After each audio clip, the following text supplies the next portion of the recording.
মক্কাগর ভাঙতে এসেছিল আব্রাহা, তার থেকে শিক্ষা নিন। তাদেরকে আল্লাহ তাদেরকে ধ্বংস করেছিল বড় কোনো সেনাবাহিনীর মাধ্যমে নয়, তাদেরকে ধ্বংস করেছিল পারমাণবিক বোমা দিয়ে নয়, তাদেরকে ধ্বংস করেছিল বড় কোনো অস্ত্র, ভারী অস্ত্র, যানবাহন দিয়ে নয়। আব্রাহাকে ধ্বংস করেছিল ছোট একদল পাখির ছোট্ট নিক্ষিপ্ত পাথর দ্বারা। ফেরাউনকে আল্লাহ তাআলা ধ্বংস করেছিল নীল নদে চুবিয়ে, আর নমরুদকে ধ্বংস করেছিল একটা কমজোর প্রতিবন্ধী ল্যাংড়া মশার মাধ্যমে।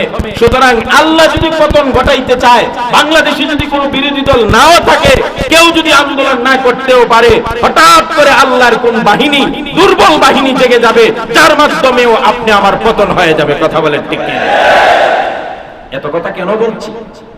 আপনাদের মনে প্রশ্ন, এখন অনেকে বলে আগেই ভালো ছিলাম, এই হইতাছে সেই হইতাছে, তাদের বিদায় করা, তারা দুষ্টা কি, তারা কি করছে? তো আমরা এটা তাদের দোষ ধরিয়ে দেওয়ার জন্য নয়, সামনে যারা আসছে অথবা আসবে, এদের জীবন, এই জীবন থেকে শিক্ষা নেওয়ার জন্য কিছু পয়েন্ট আমরা আলোচনা রাখতে চাই। কেন এত পাওয়ারফুল একটা ক্ষমতার অবসান হলো, জুলুমের অবসান হলো?